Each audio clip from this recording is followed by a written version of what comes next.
1 month ako nagdadasal. Tatanggapin ko ba? Pero ang hiniling ko diyan, sige po, kung ganito man, tatanggapin ko 'to. Pero wag niyo akong bigyan sakit sa ulo sa bills. Yung hindi ako mahihirapan para dire-diretso akong manggamot. Ang nakakatakot kasi paano 'pag tumigil ako sa panggagamot? Kasi ano 'yan, 'pag tinigil yung gamutan, tinigil ko yung panggagamot ko, lahat ng kalabang ko dati dun aatake. Ang nakakatakot 'pag tumigil. Mga 2 to 3 minutes late ako dumating. Nakita ko, "Oh, nangyari?" Tingin ko, hmm, pagtingin ko, "Hala, ba't may sapi itong isa?" Gustong kuhanin yung katawan kasi yung spirito ng bata na yun ay hindi na talaga yun yung original na spirito niya. May spiritong ligaw na nakapunta na sa kanya, bibi rin. Ano yan, pinag-aagawan yung katawan niya kasi nga, ikaw patayin na, bakit ka may katawan? Sa panggagamot kasi, ang common misconception, akala ng ibang tao, simple lang. Ang hindi nila alam, nagtataya ng buhay yung manggagamot. Ang paghahanap ng aming mga guest at pagbabahagi ng kanilang kwento ay nangangailangan ng maraming oras. Pero sa tulong nyo, makakadiscover kami ng mga iba't iba pang mga istorya ng ordinaryong Pilipino. Para sa mas magandang community experience, pwede kayo makipag-usap at magtanong ng kahit ano sa aming mga naging guests at manatiling anonymous sa Discord. I-click nyo lamang ang join button para maging isang exclusive member. Maraming salamat!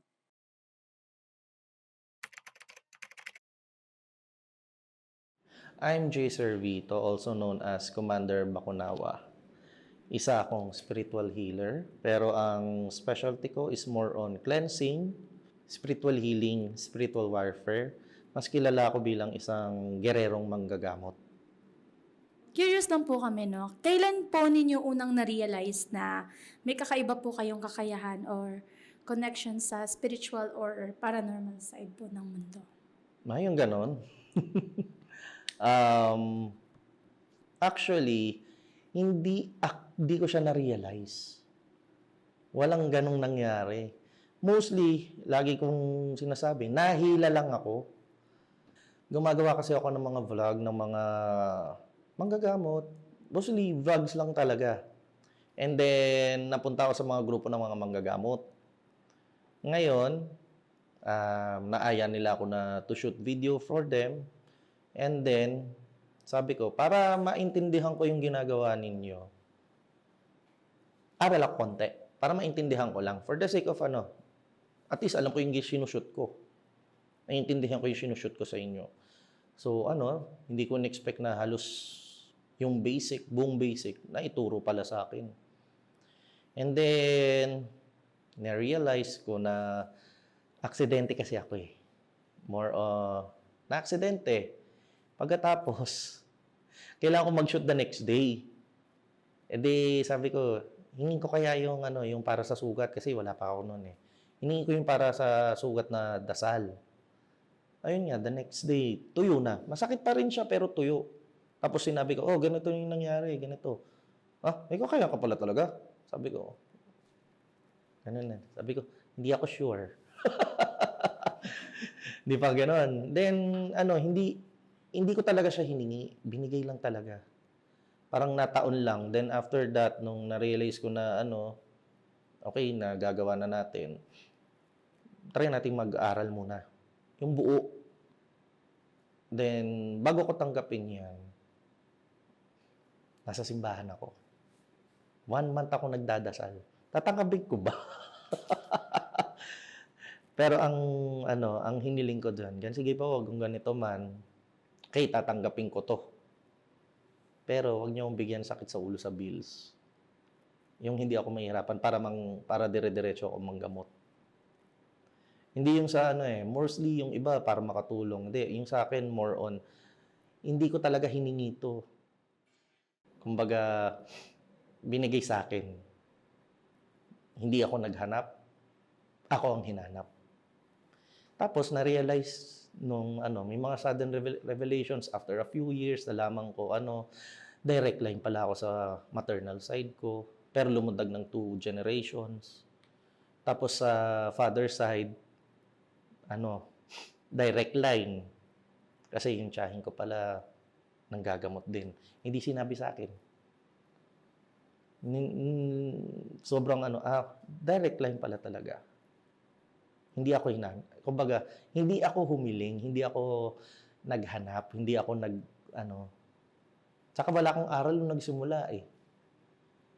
May nagturo lang talaga. Ayan po, nung na-realize niyo po na pumasok na po kayo sa ganitong mundo, ano po yung naging expectations niyo or reaction niyo? Parang natakot po ba kayo? Ano po yung parang mga iniisip niyo po?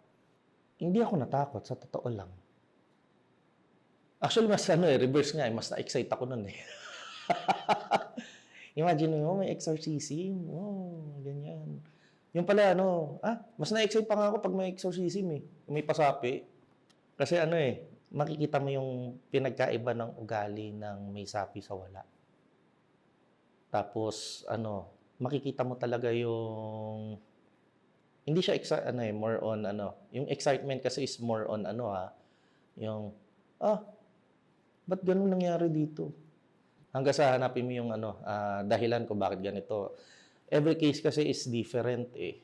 Iba-iba yung kaso na hindi siya straightforward na may sapi ganito. Ang pamamaraan kasi ng gamutan ko, hinahanap ko yung root cause bakit siya nagkaganito. Bakit siya nagkaroon ng sakit. Ano ang ginamit sa kanya. Pwede mo siyang tanongin sa pasapian, pero hindi naman sasabihin yun exactly nung gumawa eh. Kasi I assume na lahat yan sinungaling. Makikita ko na lang siya kapag nandyan na yung mismong may ginagawa kasi kaming pamamaraan na kung saan tinatapon sa tubig. Lalabas yun kung ano yung nandun.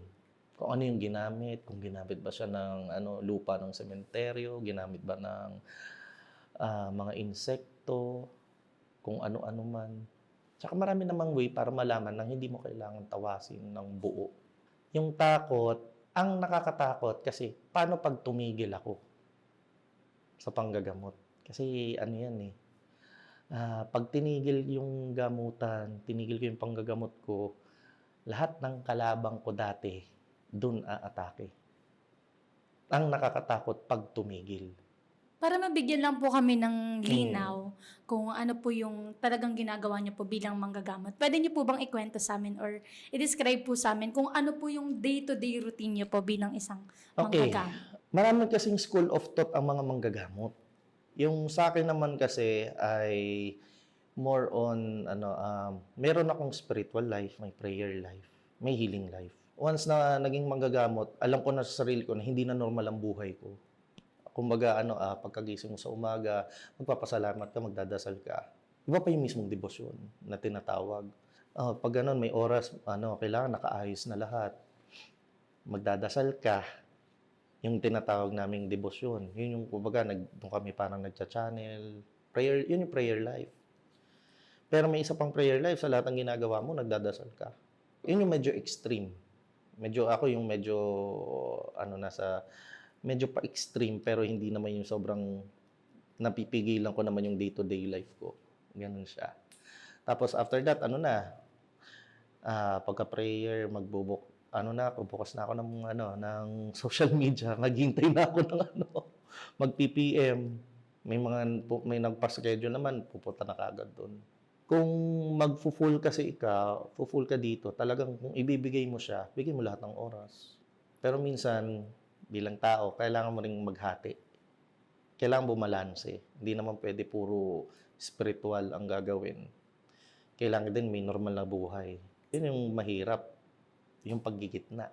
Po, isa-isahin po natin yung mga ginagawa niyo po bilang manggagamot. Punta po tayo sa panggagamot po ninyo. And para po sa mga hindi po familiar, parang ano po yung kadalasang concern po na nilalapit sa inyo ng mga tao?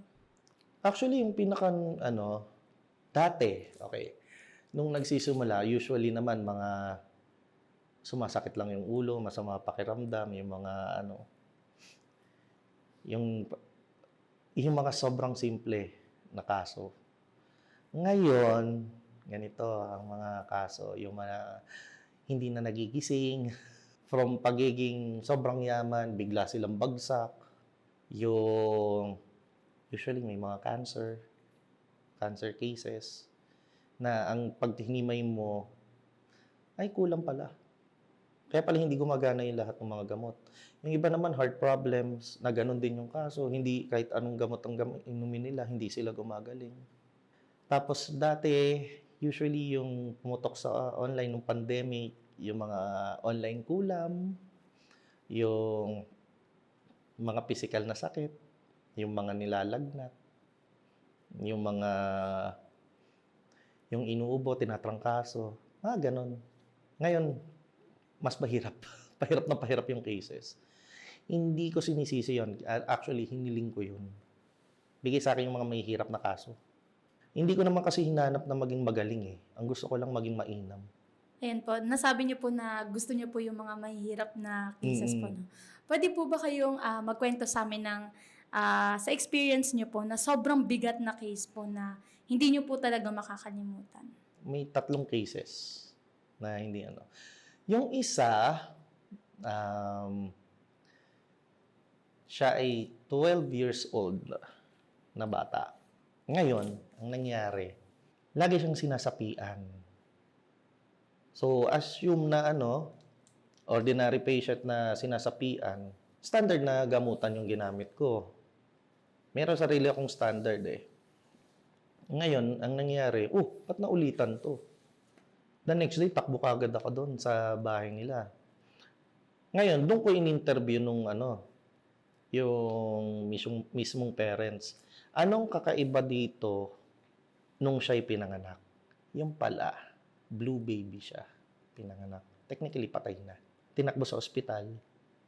Habang nasa biyahe, nadaan sa simbahan, umulan, kumidlat, umiyak yung bata.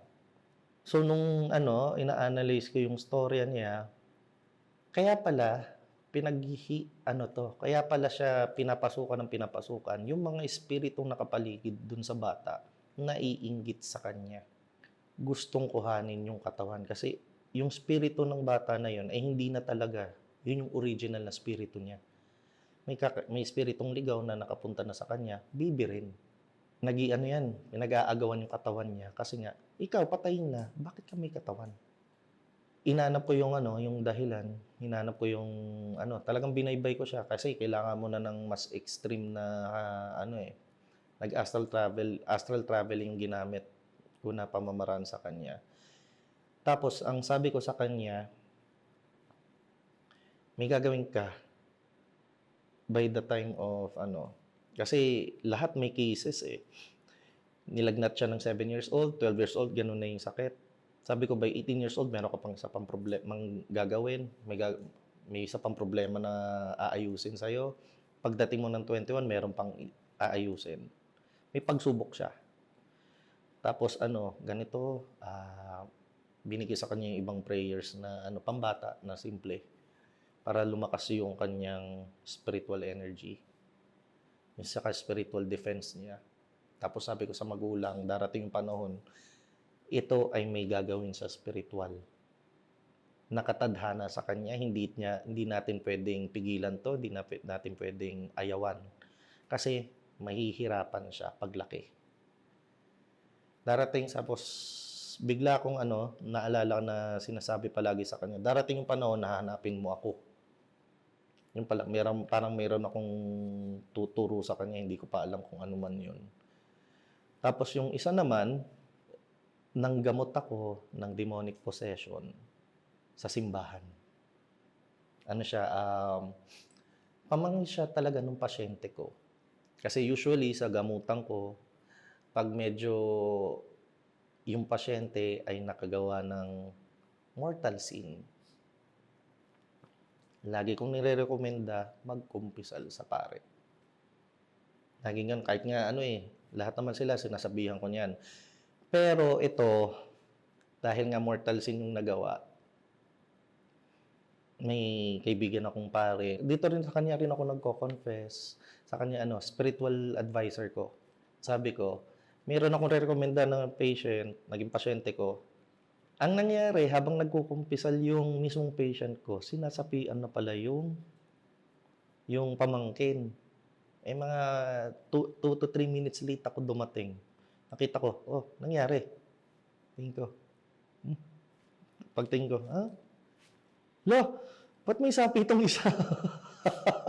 Nakahawak na pala, yung ibang parishioner, yung mga tao sa simbahan, nakahawak na sa kanya. Eh, ano yun, hindi naman talaga technically pwedeng mag-exorcism. Kaya lang emergency yun eh. E di, okay. Pagtingin ko dun, okay. Ayun, nagsabay kami ng dasal nung Tapos nagpaalam ako, pwede ko bang gamitin yung pamamaraan ko. Siyempre, papaalam ako yung lugar niyo yun eh. Sabi ko, sige, gawin mo na. Kasi matagal to. Kawawa yung katawan. 14 years old lang yung bata eh. Kasi umaangat na siya. Umaangat na yung katawan ng tao. Tapos sinabi ko, walang magbibideo. Bawal magbideo. Kasi ayoko nung ganung lumalabas na na video. E di, ginawa ko yung pamamaraan ko. Naayos naman, nahabol naman namin. Yung pangatlo, demonic possession uli. 2 different cases, 1 day. Same circumstance sila.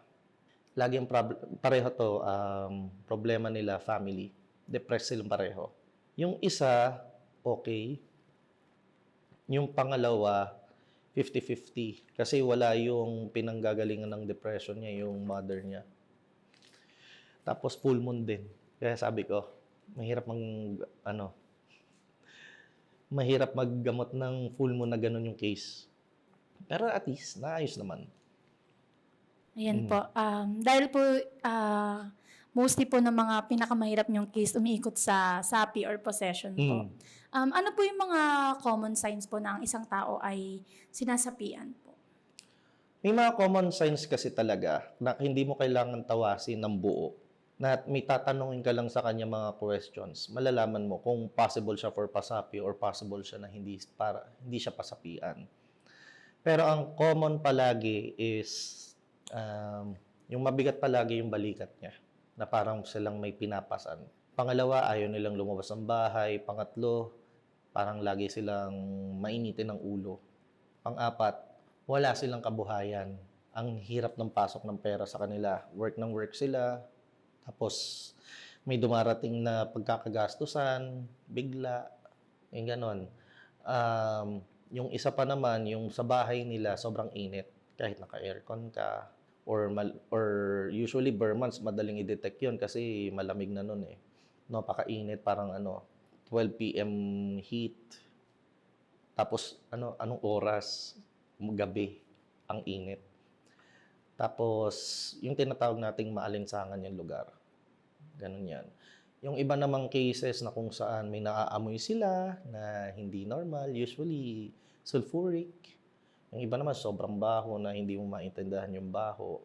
Tapos yung pinaka naman, yung parang napakadilim ng lugar. Kahit bukas lahat ng ilaw, napakadilim. Yun yung sa bahay. Pag yung mga tao, usually naman, ayaw nilang makipag-usap sa tao talaga. Ayaw nilang lumabas ng bahay. Meron silang unexplained loneliness. Bakit po kayo nagiging vulnerable ang isang tao po na masapian po siya? Okay. Bakit yung hindi sa sapi lang naman kasi yan eh.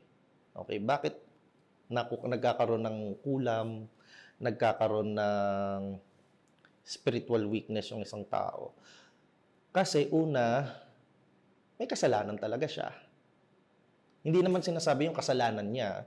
Paano yung dati pa niyang kasalanan? Yung kasalanan kasi ay butas ng spiritu. Kaya napapasukan ng anything na spiritual sickness or spiritual attack. Yung pangalawa naman, lack of faith. Kasi yan pag nagdadasal ka, hindi yung yung sariling dasal. Kasi there's a common misconception kasi with prayer eh. People think like God as a genie.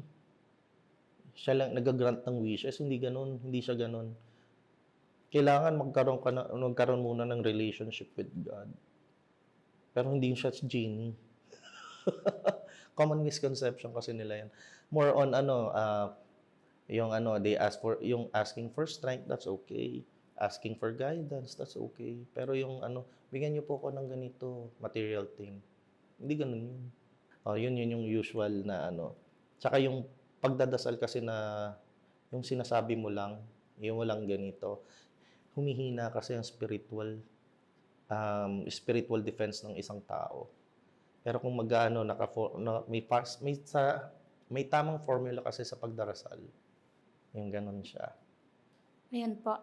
Yung mga early signs po na before masapian yung isang tao, parang almost similar din po siya sa mga early signs ng mental condition. So, paano niyo po Oo. nadi-discern if yung isang tao po ay may psychological condition o may spiritual aspect na po na involved po Okay. dun?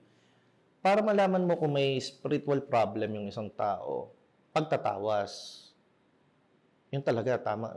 Yun talaga pagtatawas talaga. Kung wala talaga, mental problem.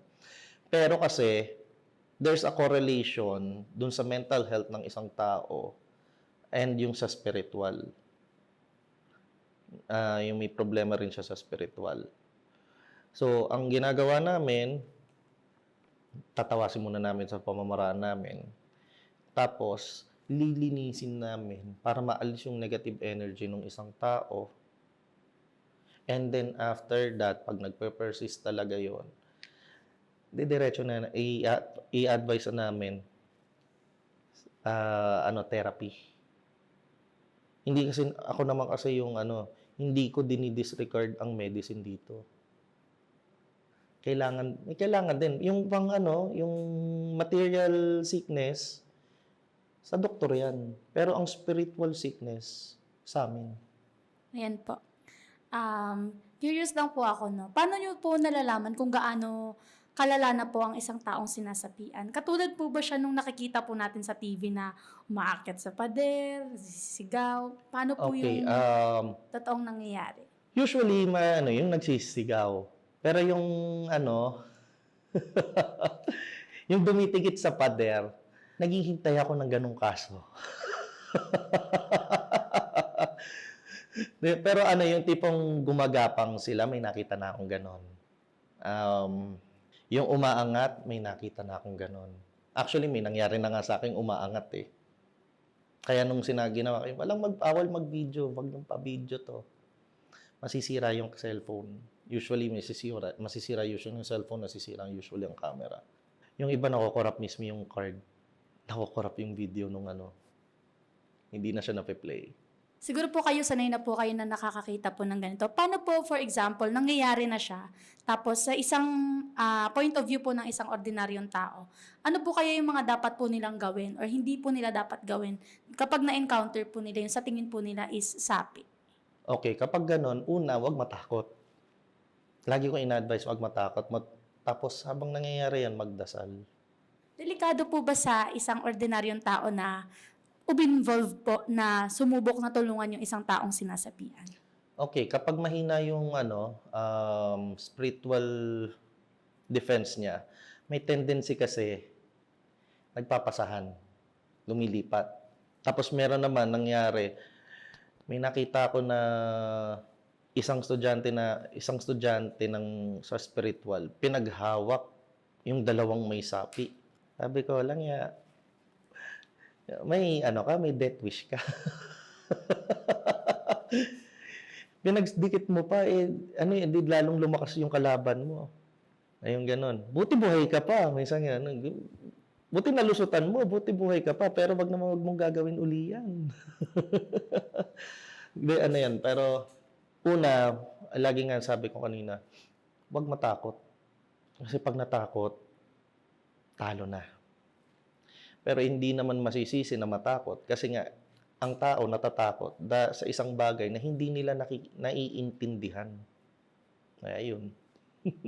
Ayan po, nabanggit niyo po yung about po sa spiritual defense, no? Bilang ordinaryong tao, may magagawa po ba tayo para ma-strengthen po, mapalakas po natin yung spiritual defense po Okay. natin? Isa sa pinakamadali kasi yung mga mga Katoliko. Madali rin yung sa kanila yung mga Muslim. Kasi naka-formula yung dasal eh. Sa ibang sekta kasi ang daming dinisregard na prayers. For example, sa Katoliko na lang para madali. Actually, ama namin is okay. Ay, buuin pa natin yung yung pagro-rosaryo. Mas better. Prayer ang and having a relationship with God through prayers. Yun yung pinakamainam at pinakamaganda. Kasi may mga cases na akong nakita na kung saan yung pasyente pinapatay na sa kulam Pero bakit malakas to? Malakas tong taong to. Hindi siya nagkakasakit. Ang lagi lang na niya, hindi lang po ako nakakatulog. Mabigat lang po yung balikat ko. Pero nakita ko yung pampatay. Masakit yung dibdib mo. May time lang po. Lo, bakit? Tapos tinanong ko, paladasal po kayo? Palasimba po ba kayo? Ano po ko, tao po ko sa simbahan. Lector po ako. From there, alam ko na. Mataas ang relationship niya with God. Kasi, hindi siya nakita ko pampatay na yung ginagamit sa kanyang kulam. Bakit ito parang, hindi lang nakatulog. Tapos 3 months na lang siya ganun. Ilalaban ko siya sa isang tao na nakagawa ng kasalanan, tapos nakapatay siya, tapos ang ginawa sa kanya, simpleng kulam. Bakit parang pinapatay siya? Different. Yun yung difference na nakita ko. So, a strong spiritual defense through prayer and a relationship with God, mas okay. And at the time na ngayon, na hindi na nagdadasal ang tao, hindi na nagsisimba, so talagang napipilitan kami na manggamot ng manggamot. Kasi nga ang dami. Tapos ang lagi kong ina-advise, magdasal kayo. May mga cases akong nakita na ultimo, Katoliko to Our Father di nila alam. Hail Mary di nila alam. Lalo yung Apostles' Creed, hindi nila alam. So I have to teach them as well how to pray. Ayun, dahil napag-usapan na po natin yung sapi. Hmm. Move on naman po tayo sa kulang. Ayan. Yeah. Ano po yung pinaka-common na dahilan bakit po nakukulam ang isang tao? Pinaka-common na is inggit, galit, selos. Yun. Pero ang inggit talaga nonsensical. Ang pinakawalang kwentang dahilan na narinig ko sa isang sapi, dulot ng kulam, hindi po ako binigyan ng longganisa. 'Di ba? Pero sa inis ko, ayun. Talagang dahil during that time, pandemic yun, hindi siya binigyan ng longganisa, kaya kinulam niya yung pamilya. 'Di ba? Tapos merong isa naman ang dahil lang din sa inggit. Gusto ko siyang kulamin dahil mabait siya.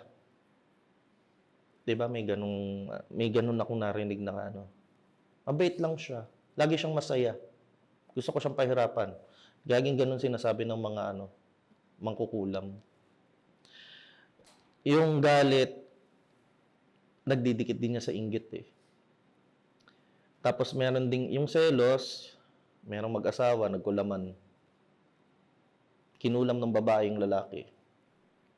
Ayun po. Paano po nyo malalaman? Or ano po yung mga early signs po siguro na ang isang tao ay lahat yan ng sapi kasi, lahat ng spiritual attack, iisa lang halos ang signs. Nag-differ lang siya kung gaano kalaki, kabigat, or kung gaano kalala ang nilagay. Usually noon, mabigat ang balikat. Mabigat ang balikat, mabigat ang anything, lahat mabigat. Totoo po ba yung nakikita din po natin sa TV na may mga gamit po na ginagamit ang isang mangkukulam para kulamin niya isang tao katulad ng buhok? Oo, usually naman ang common sa kulam, ang ginagamit, name, age, birthday, picture. Yun lang ang kuhanin. Pwede nang makulam ang isang tao. Difference nga lang dyan kung ginamitan ito ng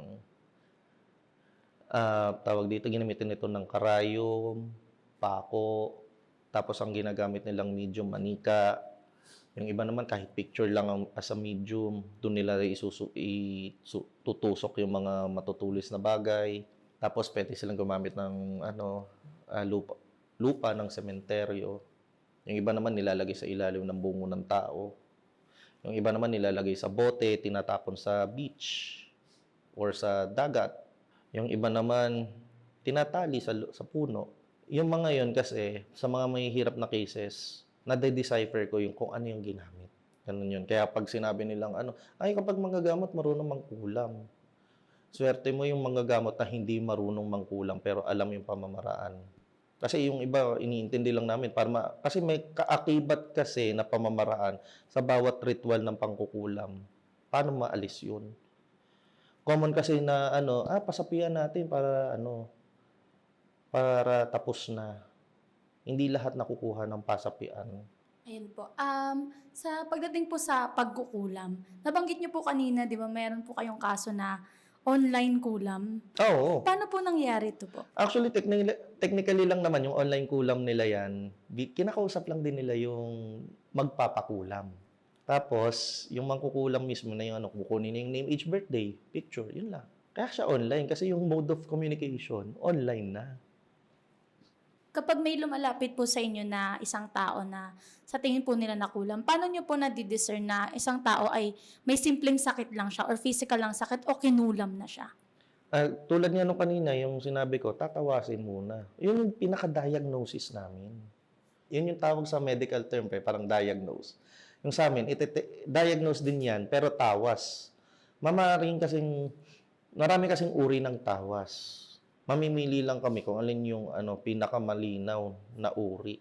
Kasi bago ko gamutin ng isang tao, nakalimang tawas na yata ako. Kung delikado po ang pagkukulam dun sa taong kinulam, may consequence din po ba ito sa Okay. taong nangkulam?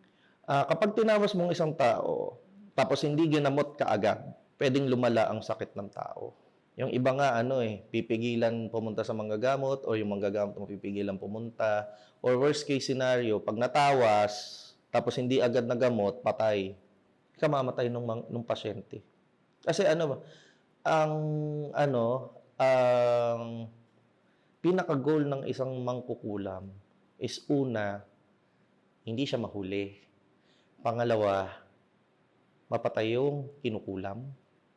And pangatlo, mapigilan yung manggagamot na gamutin yung target niya. Kung sakali pong nagamot yung nangkulam, may effect po ba Hindi, ito? nagamot yung nakulam. Ayun, kung nagamot po yung nakulam, may effect po ba ito sa nangkulam? Okay. Maraming pwedeng mangyari. Yung una, pwedeng ibalik. Okay? Yung ipangalawa naman, pag nahuli, dalawa lang yon, pwedeng patayin ng manggagamot or ibalik. May pangatlong pamamaraan naman, yung pinaka-diplomasya, wag na nating balik. Wag na nating basta magumaling ka, tapos tatasan lang natin yung depensa mo. Sa lahat po ng naging experience niyo po sa mga taong nakulam, ano po yung sa tingin niyo gusto niyo pong bigyan linaw na kung ano po yung pinaka-misconception po ng maraming tao tungkol sa kulam? Sa panggagamot kasi, ang common misconception, akala ng ibang tao, simple lang. Ang hindi nila alam, nagtataya ng buhay yung manggagamot. May kakilala po ba kayo na manggagamot din po na ganun po yung nangyari sa kanya dahil sa sobrang lakas po nung kulam? Yes, may mga ganon. Kaya lang kasi, inattribute namin dun sa Kaya ka nadali, kasi una, maraming siya sigurong nalundagang step. Hindi buo yung aral niya. Siguro hindi siya handa nung araw na yon. Or talaga, sumugod lang siya, hindi siya nag-ready. Kasi sinasabi nila, hindi sa antas yan, kahit simple lang yung aral mo. Basta sa antas mo, hindi. Mas pa rin sa isang manggagamot na nag-aral ng buo. Inaral talaga. Kasi yung iba kasi, hindi naman sa hindi naman. May mga kasi, sumugod sila sa isang laban. Ang gamit nila, isa lang. Yung kalaban, marami. Kasi lagi nga namin sinasabi, ang common misconception, akala kasi nila, lahat ng manggagamot kayang gamutin yung isang bagay. Hindi, may sarili-sariling specialty yan. Hindi yung tapos hiyangan. May mga pasyente rin, may hiyang sila sa isang manggagamot, hindi sila hiyang sa isa. May ganon. Kaya maghahanap ka rin. May sarili-sariling specialty kasi ang mga manggagamot. Depende sa aral. Ang common misconception nila, iisa ang aral ng mga manggagamot. Hindi. Hindi iisa. Kanya-kanyang specialty yan, kanya-kanyang pamamaraan yan ng panggagamot. Kaya pag nagsinabing maraming mag-aanting, maraming manggagamot, maraming magtatawas. Mayroong pamamaraan ng mga babaylan. May mga pamamaraan ng pulahan. Kala kasi ng basta manggagamot, jack of all trades. Hindi, may sarili-sariling specialty yan. Ayan, thank you po. Dahil napag-usapan na po natin yung sapi, yung kulam, punta naman po tayo sa usapin ng ritual na pampaswerte o pantanggal po ng malas. Ayan, unang tanong ko po, curious din po ako, gaano po ka-effective yung mga ritual na pampaswerte o pantanggal ng malas po? Okay. Hindi sa effective Hindi sa kung ano. Ang tanong ganito, bakit nawawalan ng swerte ang isang tao? Okay. Pag nawawala ang swerte ng isang tao, titingnan mo muna kung ito ay may kulam, kung ito ay may sumpa, kung ito ay karmic. May karmic kasi na malas, na napansin ko na yan. Meron din naman generational, pero nasa siya, gitna, ilalim din siya ng sumpa. Sumpa ng kahirapan, sumpa ng pagkasakit, sumpa ng kamatayan. May mga ganon. Kailangan alisin mo na yon. Pero kapag kasi sobrang tagal nakadikit sa iyo yung sumpa, napakatagal din ibalik yung swerte mo. Kasi naubos Meron din naman kasi kaya nauubos ang swerte mo kasi may mga itim kasing ritual ng swerte. Ang ginagawa kasi doon, hinihigop yung susunod mong swerte. Kumbaga yung future swerte mo, hinihigop para makuha kagad ngayon. So, pero kang may years of plenty ka, siguro may year of plenty, pero ang dami. Ang daming malas sa susunod. Kaya ang yung sa akin, yung mga pampaswerte ko, natural. Pamamaraan din ng dibino ang swerte, pero mostly nakapokus ako sa natural. Bakit natural? Tinatawag ko ang swerte. Kumbaga, hinihiling ko na lumapit ang swerte. Para bakit ganon? Para unti-unti pumapasok sa iyo yung swerte. Unti-unti siya hanggang kumapal yung swerte mo. Natural na swerte mo yun. Pero kumakapal siya. Para mas madaling pumasok sa iyo ang swerte, ang kabuhayan. Mas better na yung kaysa dun sa mas better na to kaysa dun sa instant. Lagi ko in-explain dun sa mga naging client ko sa ganyan. Mamili ka, instant, pero next year, hirap ka. O ngayon, unti-unti, palaki ng pakapal ka. Tsaka may maintenance yun. Maintenance na dasal. Kasi tinatawag humihiling ka ng swerte. Hilingan ang pamamaraan ko. Ano pong mga parte po ng buhay ng isang tao yung dapat niyang bantayan kung sakali po na nafe-feel niya na minamalas siya? Okay. Yung parang minamalas. Sa akin kasi, kunyari, pag ikaw ay nanluloko, nagnanakaw, talagang yung business practice mo, ganoon, nakakaganoon sa mga pangit na dahilan, pangit na pamamaraan. Pag kumuha ng pampaswerte sa akin, dalawa lang yan. I-reverse siya or mawawala yung gamit. Kaya lagi kong advice, huwag kang gagawa ng mali. Huwag kang manloloko. Huwag kang mang-i-scam. Kasi kapag pag ginagawa yun, talagang karma ang mangyayari sa'yo. Lalo kung kumuha ng gamit ko. Tapos pampaswerte yan, pangmabait yan. Tapos manloloko ka. Dalawa lang yan, i-reverse ka ng gamit or mawawala. Bakit ganon? mahigpit yung gamit eh. Kumbaga, yun ang patungkol ko. Pag ito'y nanloko, tsaka doon ko nalalaman yung ugali ng tao. Ibig sabihin po pala yung pagiging swerte o malas, nakadepende rin po pala siya sa Nakabase siya sa lifestyle kabaitan. ng isang tao. Kung mabait ang tao at masipag yung tao, ay talagang babalik ang swerte sa kanya. Pero pwede po kayong mangyari na ang isang tao mabait, masipag naman, pero minamalas pa rin po siya. Diyan mo titignan kung anong sumpa ang nasa kanya. Yung sumpa ng kahirapan, diyan papasok ang sumpa ng kahirapan. Kasi ano yan, ang sumpa hindi natatawas yan. Nakikita mo dun sa kwento. Mas madali nga lang kung mayroon na malalaman kung siya ay nakukulam na siya. Madaling malaman na yon kasi automatic yung kasama eh. Pero yung sumpa, hindi siya natatawas. Makikita mo siya sa discernment ng manggagamot. Doon po sa mga lumalapit po sa inyo na gusto po na magkaroon ng ritual na pampaswerte, ano po yung nakikita nyo po na usual na pagkakamali po nila or mali sa mindset nila? Maraming yung iba mindset, akala nila genie kami. Yung isa naman, akala, pag kahit daw hindi nakahilata siya, yung ganyan, pwede daw bang gumana yung swerte. Hindi ganun yun. Meron namang isa, kaya raw kami nagpa-market ng pampaswerte kasi kami, wala raw swerte. Or wala raw kaming kinikita. Ang dyan, habang gumagawa kami ng pampaswerte, habang nagdadasal kami ng pampaswerte, mas sinuswerte kami. What more kung namin yan. Actually, yung ganyan, binibenta talaga yan, hindi namin binibigay. Kasi bakit? Nababawas din sa aming swerte yun eh. Kaya lang, ang difference, kaya naming i-replenish yung swerte, yung good energy na yun para sa amin. Yung sa inyo, sa iba. Diba?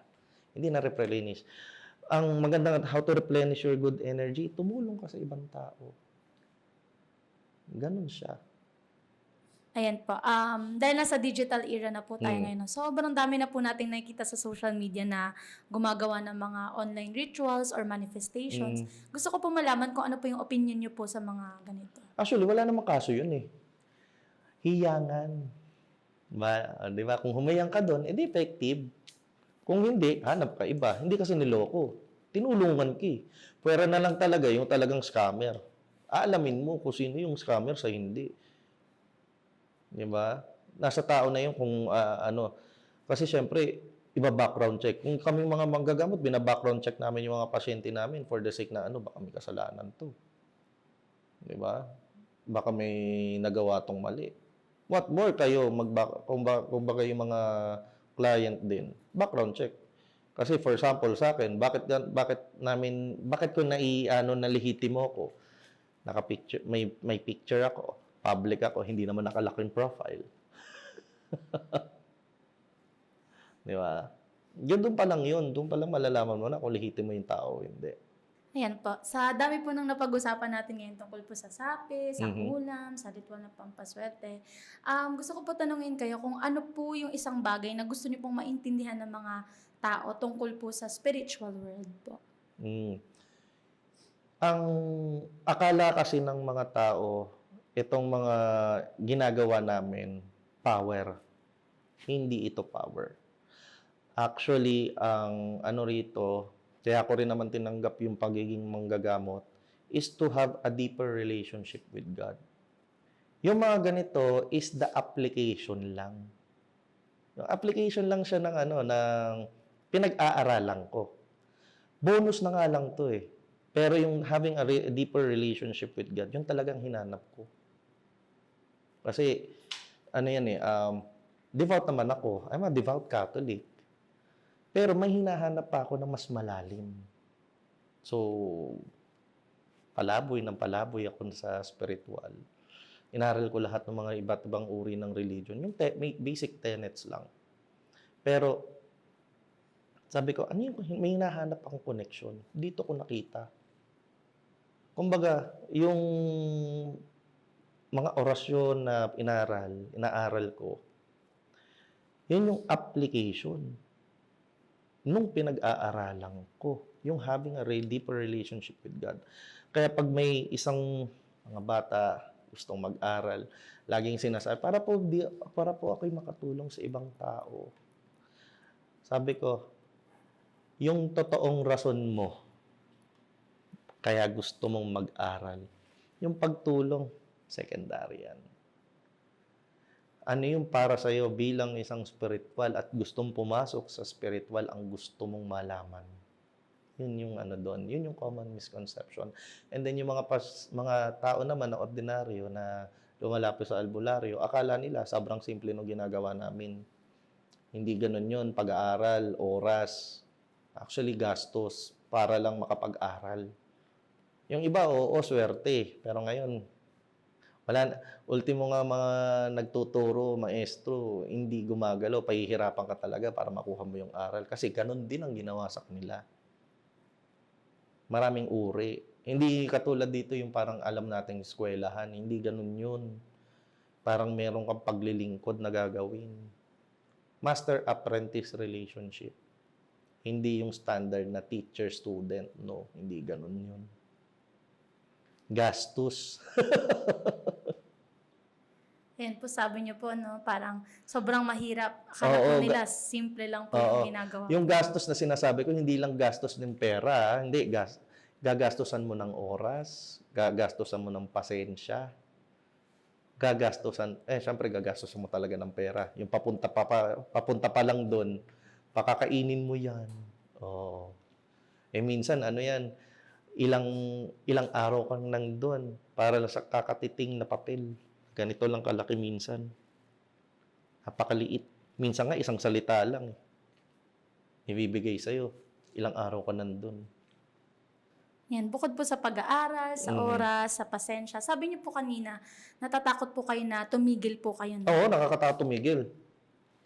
Ano pong gusto niyo pong sabihin or mai-advise po sa mga tao po na curious or gusto pong pumasok sa ganitong mundo po? Yung iba kasi, yung iba kasi na gustong mag-aral, nadidiscern ko na for the fame lang to eh. For the power lang to eh. Parang makita sila sa vlog, yung may silang vlog na ganito. Sa totoo lang, yung mga akala nila, ganun kasimple. Oo, napapagana mo. Kaya lang anong degree ng pagana. Aalamin, doon mo malalaman. Kasi maraming ngayon na gustong mag-aral for the fame lang talaga. Para lang for the money. Sa amin, secondary talaga lahat yan. Ang lagi kong sinabi, deeper relationship with God. Pagkakaroon ng makilala mo ang Diyos. Kasi yun ang hinanap ko. Ayan, bukod po sa panggagamot, meron pa po ba kayong iba pong hobbies or interests na pinagkakaabalahan po? Yan eh.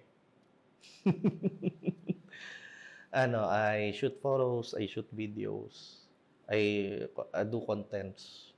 Content production, minsan wala sa spiritual. Yung isa naman, yung ginagawa ko, I do music. Yun yung katuwaan ko. Tapos I do travel. Para yung travel, nadidikit na rin sa spiritual kasi pagpunta ka sa pasyente, ibang lugar yun, malayo na yun. Kapag nagiging bonus lahat yan.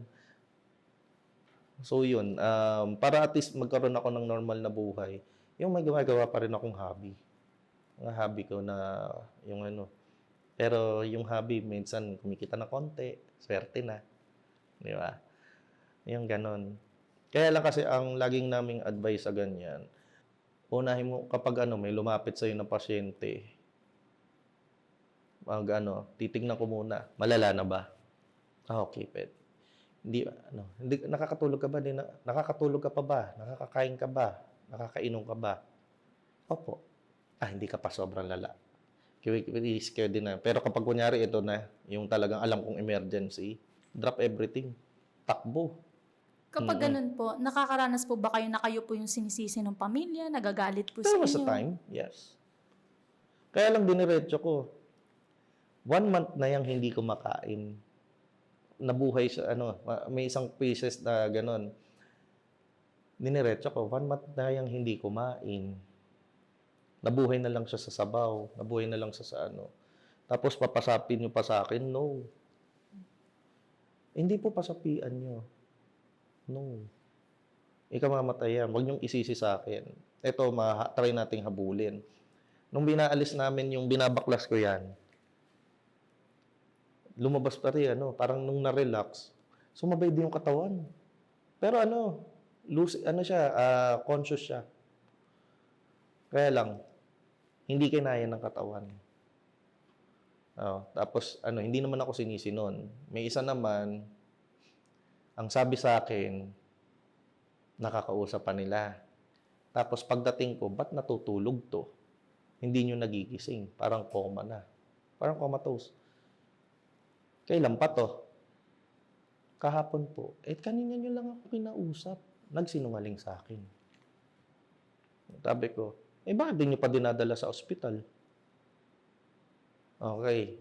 Sabi ko, sige ganito, alisin ko muna yung sakit na spiritual. Tapos, try nating habulin. Walang pasapi Walang pasapi. Tapos, after, ito yung hindi pa nagising, dalhin nyo na sa ospital. Okay? Nilinis namin, nilinis ko yung spiritual. Saan ka nakakita na yung sobrang pale na yung muka? Tapos nagkaroon ng rosy cheeks. Nahabol. Okay, sige. Nahabol namin. Ito, pagod yung katawan nito. Kung gusto nyo dalhin sa ospital, dalhin nyo sa ospital. Ang nangyari, nahakbangan ng tatay. Nung nahakbangan, nag-expire. Hinabol ko pa. Kaya lang, sabi ko, hindi ko na mahahabol yan kasi nahakbangan. Lahat ng mga dasal na nakadikit sa kanya, nawala. Kasi may, pag nahakbangan ng isang tao, ang anyone ng mga, yung may sariling medalyon, mga ganyan, nawawala yung bisa ng medalya. In this case, nahakbangan siya.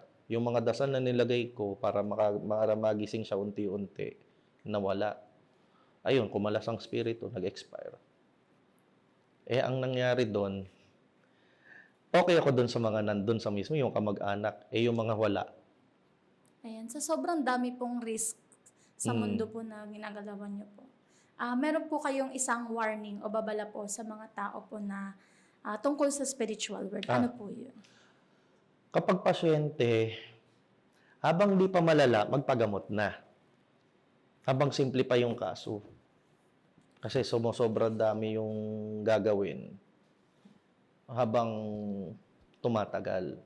Tapos yung iba hindi makarecover ng 100% on the day. May unti-unti yan. Ako naman, tapos hindi lahat ng simple. Hindi lahat ng kaso simple. Akala kasi ng iba, pag dinasalan mo, magaling na. Hindi ganun yun. May ganun talaga. Pero pag kunyari malala na, hindi nakukuha ng isang ganun lang. Talagang, hindi ako tatayo hanggat hindi siya magaling. Talagang, yan, kahit umabot kami ng 3 oras, okay lang. Ayan, bilang pagtatapos po, nakwento niyo po kanina na nung nagsa-start pa lang po kayo sa panggagamot, hindi niyo po ito hiningi. Hindi niyo po siya hiniling, parang binigay po siya sa inyo. Maituturing niyo po ba to sa lahat po na naging experience niyo? Maituturing niyo po ba itong isang gift or curse po para sa inyo? It's a gift kasi mas okay ako ngayon. Kumbaga, mas payapa ang buhay ko. Not unlike nung nasa 20s ko pa. Sobrang chaotic ng buhay ko. Yung chaos na puro talaga. Yung parang, alam mong, you're working and working pero wala kang peace. Yung ganon. Pero, yung curse kasi, hindi ko pa maintindihan kung aling curse yun eh. Hinahanap ko rin kasi kung may curse ba talaga or what eh. Usually siguro yung curse yung pagiging single for life ko. Joke lang. Oo, ano, yun. Kasi ano yan, more on, mahirap maipaintindi sa mga nakapaligid sa'yo yung ginagawa mo. Siguro yun yung pinaka-curse do'n. Pero in the long run naman, naiintindihan din ng mga taong nakapaligid sa'yo. Kasi nung nag-start din ako, even ano yung mga kaibigan ko nagulat, yung mga katrabaho ko talaga dati pa nagulat. Sabi, photographer ka lang, oh. Di ba? You're a photographer, you're a videographer. You're doing a lot of things. Tapos napunta ka sa pagiging albularyo. How? Why? And I always answer them, I don't know. So, yun siguro, yung ano, pag pinaka-curse dyan, yung lahat ng tao nagulat, lahat ng ano. Ang maganda nga lang doon, yung mga solid kong kaibigan, nandun pa din. Pero yung mga acquaintance ko, acquaintance naman eh. Hindi niyo po ba tinuturing na curse na hindi na po kayo pwedeng tumigil sa panggagamot? Hindi ko siya ma-consider na curse eh. Hindi kasi yun lang naman ang kinakatakot ko kasi baka ano, tumigil ako, hindi ako manggamot.